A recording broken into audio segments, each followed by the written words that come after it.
राम राम सा सबने। मैं आज आपको लेके चलती हूँ मेरे गांव, जहाँ पर बहुत ही इम्पोर्टेंट फंक्शन होने वाला है, गणगौर पूजा। तो मेरी कज़न पिन्नू जो कि गणगौर पूजा का उद्यापन करने वाली है, तो हम सब उसी की तैयारी में लगे हुए हैं। तो ये हम बना रहे हैं खाजा, जिसको हम डालेंगे माटा में और जिसको हम बोलेंगे खाजा माटा। आई नो, ये जस्ट मैंने अभी अभी सीखा है। तो बेसिकली पिन्नू के पास जाने से पहले पहले हमें ये सारे खाजा माटा और उसके लिए जितने भी हमने ड्रेसेस लिए हैं उन्हें सबको पैक करके आज रेडी करना है। और ये हो गया मेरी काकी का दुआरी का टाइम। मेरी दादी के जाने के बाद में मेरी काकी ही यही सब संभालती हैं। अब हम चलते हैं मार्केट, जहाँ से हम पिन्नू के लिए कुछ शॉपिंग करने वाले हैं। बाय द वे ये मार्केट है चोपड़ा गांव, और मेरा वाला जो गांव है वो है सोहन नगर, जिसको कुछ लोग होवर ढौनी भी बोलते हैं। ये राजूला से 1 किलोमीटर अंदर की साइड में पड़ता है। अरे, चीनू के लिए शॉपिंग नहीं हो रहा तो उसको अच्छा नहीं लग रहा है। लड़की है ना, अभी से समझने लग गई। देखो, वैसे हम शॉपिंग तो पिन्नू के लिए आए थे, लेकिन मन तो ललचा ही जाता है थोड़ा सा। मम्मी को भी एक ड्रेस पसंद आ गई, तो मम्मी ने भी अपने लिए एक ड्रेस खरीद ली। अब शाम का समय तो हो ही गया था, तो बढ़िया सा गन्ने का जूस पी के हम भी हो गए घर की तरफ रवाना। ये मैं बताती हूँ आपको क्या हो रहा है। बेसिकली पिन्नू की डिमांड थी कि जितने भी कपड़े हमने पैक किए हैं उसके अंदर जो भी चिट लगेगी वो हार्ट शेप की होनी चाहिए। तो बस वही मेहनत चल रही है। वैसे ये कपड़ों का लेन देन बिल्कुल खत्म कर देना चाहिए। आपका क्या विचार है इस पे? सारी पैकिंग हो गई है, दिन भी ऑलमोस्ट ढल चुका है। हल्की हल्की सी गांव वाली सर्दी भी महसूस होने लग गई। वैसे भी रात को गांव में सोने का आनंद ही कुछ और होता है, बस मच्छर नहीं काटने चाहिए। Hello, good morning. तो आज हम जाने वाले हैं पिन्नू के ससुराल, जहाँ पर वो गणगौर पूजा का उद्यापन करने वाली है। तो चलिए, लेट्स गो। कल रात को जो हमने पैकिंग की थी, बस वही डिक्के में डाल के निकल रहे हैं गोलिये, जहाँ पर पिन्नू का ससुराल है। वैसे गांव में भी आजकल इतनी अच्छी सड़कें बन गई हैं, कहीं भी आना जाना बहुत आसानी से हो जाता है। और ये हम पहुंच गए गोलिये। सबसे पहले मैं अपनी बहन पिन्नू से मिलने वाली हूँ, क्योंकि शादी के बाद ये हम फर्स्ट टाइम मिलेंगे।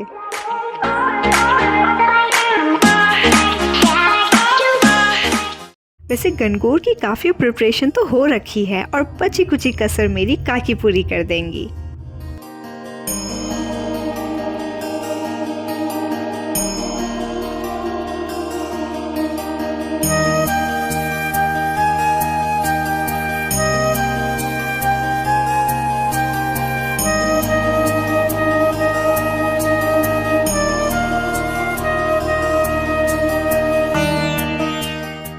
तो अब हम चलते हैं घर के बाहर एक केर के पेड़ के पास, जहाँ पे हमें गणगौर पूजा करनी है, और हम चलेंगे पूरे ढोल नगाड़ों के साथ। तो गणगौर पूजा होली के दूसरे दिन से शुरू हो जाती है, और ये पर्व 16 दिन तक मनाया जाता है।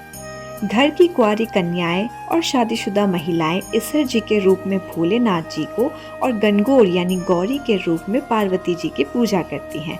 कुंवारी कन्याएं मनपसंद वर पाने के लिए और शादीशुदा स्त्री अपने अखंड सौभाग्य और पीहर और ससुराल की समृद्धि की कामना के लिए ये गणगौर पूजा करती हैं। मान्यताओं के अनुसार गौरी जी होली के 2 दिन बाद अपने पीहर आती हैं, और 18 दिन बाद ईसर जी उन्हें लेने के लिए आते हैं। 16 दिन तक महिलाएं उपवास रखती हैं और प्रतिदिन सुबह शाम गणगौर माता की पूजा करती हैं। इस दिन महिलाएं सुंदर सुंदर कपड़े पहनती हैं और 16 श्रृंगार करती हैं। इस कैर के पेड़ की 2 परिक्रमा करके इस पूजा को संपन्न किया जाता है, और बाकी की पूजा घर के अंदर की जाती है, जो मैं अभी आपको थोड़ी देर बाद में दिखाने वाली हूँ। ढोल थाली पर नाचते नाचते सारी महिलाएं घर की ओर बढ़ती हैं, और ये तो मेरा फेवरेट काम है।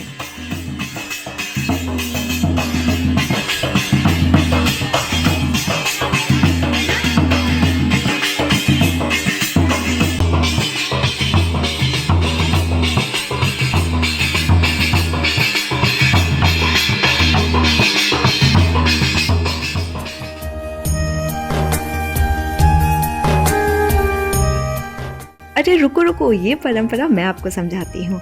तो बेसिकली सारी औरतें घर में आती हैं, और उनके जो हस्बैंड हैं पतिदेव, वो उनके सर पे रखा कलश नीचे रखते हैं और अपनी जेब थोड़ी सी ढीली करते हैं।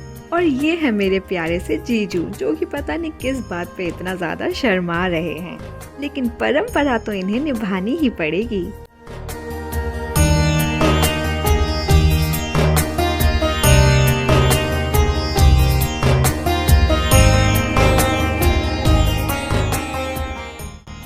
देखो मेरे जीजू का कितना बड़ा है, पूरा का पूरा बटुआ ही थमा दिया धर्मपत्नी को। कहा जितना चाहे उतना ले लो, क्या बात है।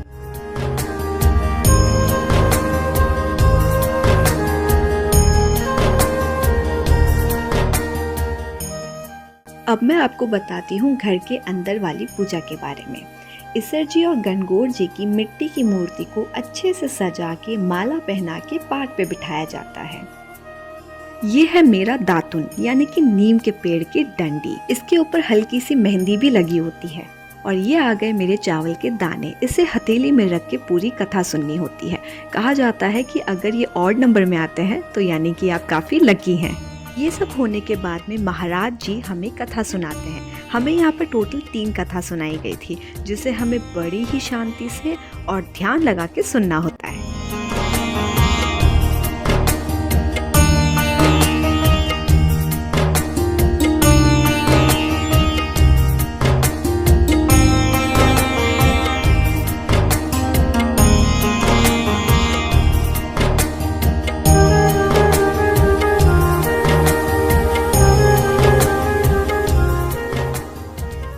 ये सब होने के बाद महिलाएं कलावे पे मेहंदी लगा के माला बनाती हैं और रोली, मेहंदी और काजल से 16 टिक्की लगाती हैं।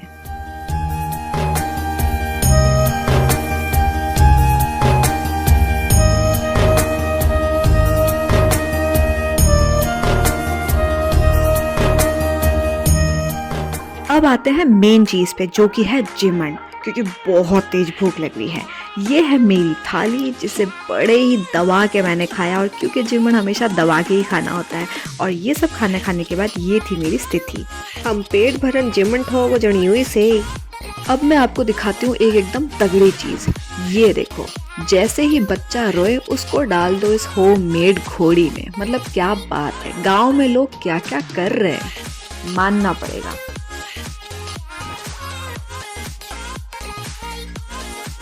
अब हो गई विदाई की बारी। अब बिना कपड़े लत्ते के तो विदाई होगी नहीं, पर मुझे भी मिल गई मेरी काम की चीज, ये थाली।